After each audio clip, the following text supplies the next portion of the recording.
افغانستان کی حکومت کو آمادہ کریں کہ وہ ہندوستان پر حملہ آور ہو۔ ایک طرف خود تشریف لے گئے تھے حجاز، کیونکہ اس وقت تک وہاں ابھی مدینے میں ترک گورنر موجود تھا، اس کے ذریعے سے تاکہ دارالخلافہ ابھی خلافت موجود تھی تو دارالخلافہ تک رسائی حاصل کریں کہ وہ بھی کوئی شکل ایسی کرے کہ ہندوستان پر حملہ ہو اور یہاں ہم اندر سے بغاوت کریں اور انگریز کو ختم کریں۔ وہ تو یہ ہے کہ اس کا راز فاش ہو گیا، اس کے بعد پکڑ دھکڑ ہوئی، حضرت شیخ الہند کو گرفتار کیا گیا حجاز سے، مکے سے، اور رکھا کہاں گیا؟ مالٹا۔ ذرا اندازہ کیجئے، ایک ہندی مسلمان، اسے ہندوستان لا کر کیوں نہیں جیل میں رکھا؟ وہ اقبال کا جو ایک شعر ہے کہ اقبال کے نفس سے ہے لالے کی آگ تیز، ایسے غزل سرا کو چمن سے نکال دو۔ تو حضرت شیخ الہند رحمۃ اللہ علیہ کا معاملہ یہ تھا کہ ان کے نفس تیز سے جو گرمی پیدا ہو رہی تھی، انگریز نے یہاں نہیں رکھا، 4 سال تک مالٹا میں اسیر رکھا اور چھوڑا اسی وقت ہے جبکہ ان کی ٹی بی جو ہے وہ اپنی انتہا کو پہنچ چکی تھی اور انہیں اندیشہ تھا کہ اگر ہماری اسیری کے دوران میں انتقال ہو گیا تو کوئی بہت بڑا جو ہے اس پر رد عمل پیدا ہو سکتا۔ تو ایک تو یہ جو ہے فرق تھا جس کی بنا پر انگریز جو ہے ہندو کی حوصلہ افزائی کر رہا تھا اور انہیں اپنے سے قریب لا رہا تھا، جبکہ مسلمانوں کو دور رکھ رہا تھا اور مسلمانوں سے کشیدہ تھا۔ ایک دوسرا فیکٹر اور بھی تھا، ہندو کا اپنی تہذیب، اپنے فکر، اپنے فلسفے سے تعلق بڑا پرانا ہو چکا تھا۔ آپ کو معلوم ہے کہ مسلمانوں کے دور و حکومت میں سرکاری ملازمتوں کے لیے ہندوؤں کو بھی فارسی پڑھنی پڑتی تھی، جیسے اس کے بعد جب انگریز آ گیا تو ہم نے انگریزی پڑھی۔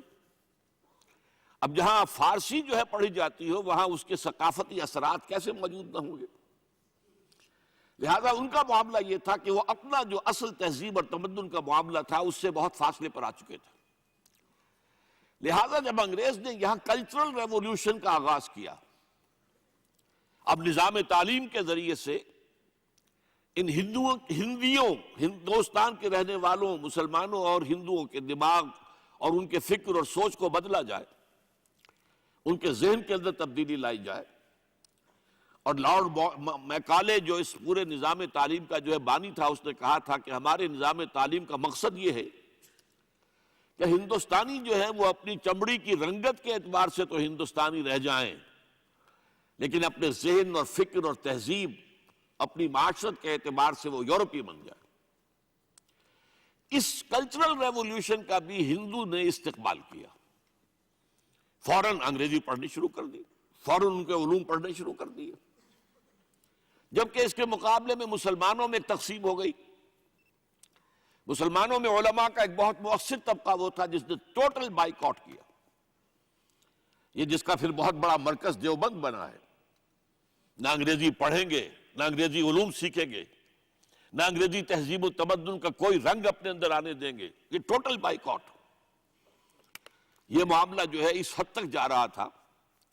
اور اس سے جو فرق واقع ہو رہا تھا کہ ہندو نکل رہا تھا، آگے ملازمتوں میں آگے جا رہا ہے، انگریز کا تقرب اس سے حاصل ہو رہا ہے، اس کی سرکار دربار میں رسائی ہو رہی ہے اور مسلمان دور ہوتا چلا جا رہا ہے، کہ مشہور مصنف ہے ڈبلیو ہنٹر، جس نے کتاب لکھی تھی اور انڈین مسلمانز، اس میں اس نے لکھا اگر یہی صورتحال برقرار رہی تو ہندوستان میں مسلمان یا تو منڈیوں کے اندر پلے دار اور مزدور رہ جائیں گے، یا سرکاری دفتروں میں اگر ہوں گے بھی تو چپڑاسی ہوں گے یا زیادہ سے زیادہ دفتری ہوں گے، بس اس کے علاوہ ان کا کوئی سٹیٹس جو ہے برٹش انڈیا میں نہیں ہوگا۔ اس موقع پر پھر منظر عام پر ایک شخصیت آئی جس کا نام سر سید احمد خان، بڑی عظیم شخصیت، اس میں کوئی شک نہیں، ہمیں ان سے بہت سی باتوں میں اختلاف بھی ہے۔ وہ جہاں تک ایک محب قوم مسلمان تھے، مسلمانوں کی محبت ان کے دل میں تھی اور انتہائی اس کے لیے دردمند تھے، اس میں کوئی شک نہیں، لیکن وہاں انہوں نے مفسر کی حیثیت سے اور متکلم کی حیثیت سے جو باتیں کی ہیں وہ ہمارے لیے یقیناً بہت تکلیف دہ ہیں۔ لیکن بہرحال ان کا یہ معاملہ، انہوں نے 2 کام کیے۔ ایک بڑی عظیم کتاب لکھی اسباب بغاوت ہند، جس میں انگریزوں کو بتایا کہ یہاں بغاوت کس طرح ہوئی ہے اور اس کے اسباب اصل میں کیا تھے، اور ساتھ ہی مسلمانوں کی طرف سے اطمینان دلانے کی کوشش کی کہ مسلمانوں کو تم باغی مت سمجھو، یہ بھی پرامن شہریوں کی حیثیت سے زندگی گزار سکتے ہیں۔ اور دوسرے انہوں نے کہا کہ مسلمانوں انگریزی پڑھو، ورنہ تمہارا وہی حال ہو جائے گا جو ہنٹر نے کہا ہے۔ انگریزی پڑھو، انگریزی علوم پڑھو، انگریزی تعلیم سیکھو، نئے سائنس آ رہی ہے وہ سیکھو، ان چیزوں میں جو چیزیں غلط ہوں انہیں رد کر دو، جو صحیح ہوں انہیں اختیار کرو۔ بہرحال اس کی وجہ سے بھی جیسا کہ میں نے کہا مسلمان تو منقسم ہو گئے، انگریز کے کلچرل ریولوشن کو قبول کرنے کے اعتبار سے ہندو نے یکسو ہو کر قبول کیا، تو ہندوؤں کا معاملہ جو ہے وہ انگریزوں نے بھی ان کی زیادہ دلجوئی کی، انہیں اپنے قریب کیا، تقرب عطا فرمایا، مسلمانوں کو دور رکھا۔ اس اعتبار سے اب یہاں ہندوؤں کی طاقت کا پلڑا بھاری ہونا شروع ہو گیا،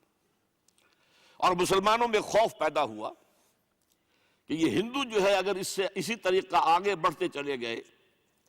تو یہ ہم سے اپنی 800 سالہ غلامی کا انتقام لیں گے۔ اس احساس کو میں چاہتا ہوں کہ آپ نوٹ کر لیں۔ اب اس موقع پر آئیے، ہندوستان میں دو عظیم سیاسی جماعتیں وجود میں آئیں،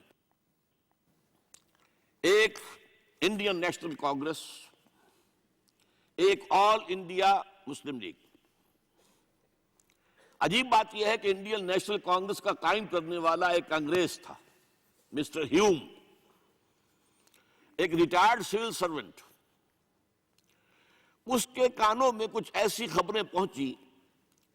کہ بنگال میں کچھ نوجوان جو ہندو ہیں، خاص طور پر زیادہ ان میں کچھ مسلمان بھی ہیں، نوجوان ہیں ہندوستانی، وہ ایک انڈر گراؤنڈ موومنٹ شروع کرنے والے ہیں جس میں دہشت گردی ہوگی، قتل و غارت ہوگا، انگریزوں کو یہاں سے نکالنے کے لیے وہ طریقے اختیار کیے جائیں گے۔ اس نے اس وقت کا وائس رائے تھا، اس سے بات کی، لارڈ لٹن، اور تجویز پیش کی کہ یہاں ہندوستانیوں کی ایک جماعت جو ہے ایسی قائم ہونی چاہیے کہ وہ دستوری طور پر، قانونی طور پر، پرامن طور پر جو بھی اپنے حقوق حاصل کرنا چاہے اس کے لیے جد و جہد کرے، وہ میدان کھول دیا جائے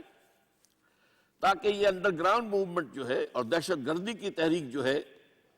اس کا ذرا سدباب کیا جا سکے۔ لارڈ لٹن نے اور اس کے بعد لارڈ ڈفرن نے اس کی سرپرستی کی، اور اس کی محنت کے ذریعے سے 1885 میں پونا کے مقام پر آل انڈیا نیشنل کانگریس کا قیام عمل میں آیا۔ اب اس کے ساتھ دیکھیے مسلم لیگ، یہ 21 سال بعد وجود میں آئی ہے، اور اس کا پس منظر بھی یہ ہوا کہ انگلستان میں لبرل پارٹی کی حکومت قائم ہو گئی۔ لبرل پارٹی جو ہے، جیسا کہ اس کے نام سے ظاہر ہے لبرل، اس کے اندر کچھ جو انسانی تصورات ہیں وہ نسبتاً زیادہ تھے، اور وہاں بات ہونے لگی کہ ہندوستانیوں کو بھی کچھ حقوق دیے جائیں اور انتظامی معاملات میں، حکومت کے معاملات میں شریک کیا جائے، کچھ کونسلیں بنائی جائیں، وائسرائے کے ساتھ کاؤنسل ہو، گورنرز کے ساتھ کاؤنسل ہو، جو اس طریقے سے حکومت جو ہے ان کو اور عوام کے درمیان وہ ایک پل کا کام دے سکے۔ اس اعتبار سے ایک تشویش پیدا ہو گئی بہت شدید کہ اگر ان کونسلوں میں یہ ون مین ون ووٹ کے حساب سے اگر نمائندگی ہونی شروع ہو گئی تو مسلمان تو بہت پیچھے رہ جائے گا، دب جائے گا، مستقل غلام ہو جائے گا ہندو کا۔ سر سید احمد کے رفیق کار تھے نواب محسن الملک، یہ تشویش سب سے پہلے ان کے دل میں پیدا ہوئی۔ اس کے ساتھ ہی علی گڑھ ہی کے ایک رئیس تھے حاجی محمد اسماعیل، ان دونوں نے مل کر بہت سے مسلمان زعماء سے رابطہ قائم کیا، اور پھر سب کے مشورے سے، چونکہ علی گڑھ کالج کا پرنسپل انگریز تھا، وائس رائے اس وقت شملہ میں تھا، اور یہ جو پرنسپل تھا یہ بھی شملے میں تھا، اس کے ذریعے سے ملاقات کا وقت لیا۔ چنانچہ ایک وفد شملہ، یہ مشہور ہے، بڑا لینڈ مارک ہے مسلمانان ہند کی تاریخ کے اندر، بہت اہم ہے یہ۔ تو وہاں پر یہ وفد پیش ہوا، اور وہاں پر انہوں نے دو بات